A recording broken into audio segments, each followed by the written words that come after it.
Salut tout le monde! Aujourd'hui, on plonge au cœur de l'islam pour comprendre ce qu'il faut vraiment pour être qualifié pour diverses responsabilités spirituelles et religieuses. Que vous aspiriez à devenir imam ou que vous cherchiez simplement à remplir vos devoirs de musulman, connaître ces qualifications est essentiel. Tout d'abord, parlons des qualifications spirituelles. L'islam accorde une grande importance à des qualités comme la foi, la sincérité, la piété et l'humilité. Le Coran dit dans la sourate Al-Hujurat, « Le plus noble d'entre vous, auprès d'Allah, est le plus pieux. » Ces qualités intérieures sont le fondement de tout rôle que vous assumez dans la communauté. Maintenant, qu'en est-il de devenir imam ou érudit? Il ne s'agit pas seulement de diriger les prières, il s'agit d'avoir une connaissance approfondie des sciences islamiques, de comprendre le Coran et les hadiths, et d'être un modèle d'intégrité morale.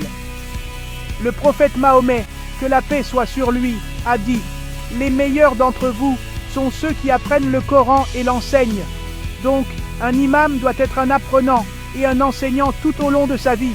En ce qui concerne les actes de culte, des qualifications spécifiques sont également nécessaires. Par exemple, avant d'effectuer la salat, prière, il faut effectuer les ablutions, wudu, pour être spirituellement pur. Le prophète Mahomet, que la paix soit sur lui, a dit « La pureté est la moitié de la foi. » De même pour le jeûne du Ramadan ou le pèlerinage à la Mecque, à Hajj, il existe des critères stricts pour garantir que ces actes sont accomplis correctement et sincèrement. Mais les qualifications en islam ne se limitent pas aux actes spirituels et rituels. Les qualifications sociales sont tout aussi importantes. Des valeurs comme la justice, le bon comportement et le leadership moral sont cruciales. Le Coran souligne dans la sourate Al-Imran « Vous êtes la meilleure communauté qu'on ait fait surgir pour les hommes.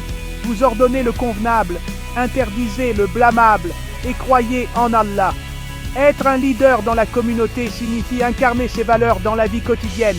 En résumé, l'islam met l'accent sur l'intégrité, la connaissance et le respect des préceptes religieux comme critères pour tout rôle spirituel ou social.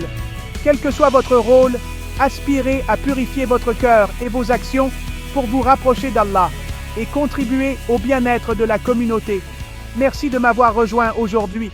N'oubliez pas que le chemin vers la qualification en islam est un chemin d'apprentissage et de sincérité qui dure toute la vie. À la prochaine. Assalamu alaikum.